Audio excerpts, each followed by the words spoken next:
Desde o Bloque Nacionalista Galego celebramos que o Goberno Municipal de Abel Caballero teña atendido a demanda da comunidade educativa que o BNG volvemos reiterar no día de onte para que se axilizase a convocatoria das becas de comedor e material escolar do Concello de Vigo co obxectivo de que estas poidan estar resoltas antes do inicio do vindeiro curso.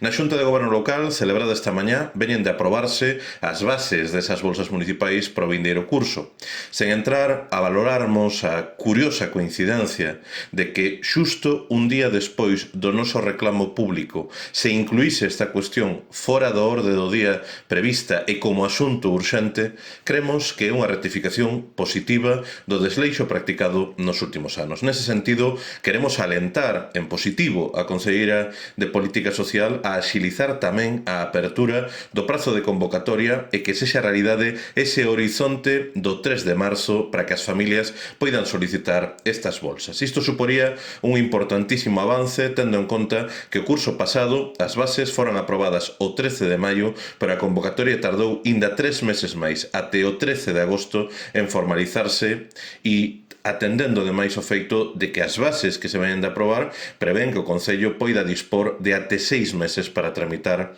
as solicitudes. Do que se trata é de evitarmos que se repita o calvario injusto que tiveron que padecer as familias nos últimos cursos por a falla de xestión do goberno local. É claro que cando o goberno de Abel Caballero escoita e rectifica, acerta. Oxalá aplique ese criterio en máis asuntos porque, sen dúbida, contribuirá a mellorar e moito a actuación municipal e, sobre todo, o máis importante, a atención das necesidades das viguesas e dos vigueses. Nese camiño van contar sempre coa man tendida do BNG formulando propostas en positivo como fixemos con este asunto. No entanto, temos que lamentar que esta rectificación positiva viñese precedida por unhas declaracións remitidas aos medios de comunicación no día de onte por parte da Conselleira de Política Social, nas que, para alén dun discurso mesiánico, cuasi relixioso, no que se invocaba que a xente tiña que confiar a cegas en que estaba en boas mans co alcalde Abel Caballero, volveu incorrerse en abertas falsidades para criticar de maneira sorprendente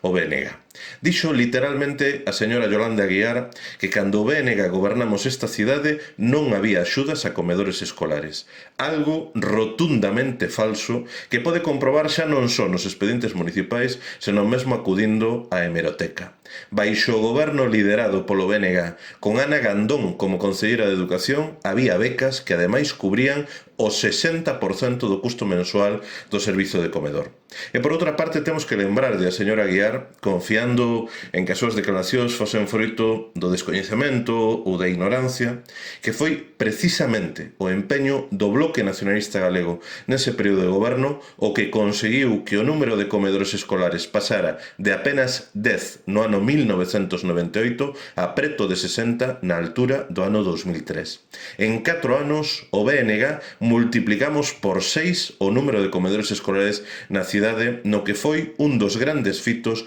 da política transformadora e a favor do ensino público e da maioría social despregados polo Bloque Nacionalista Galego nesta cidade.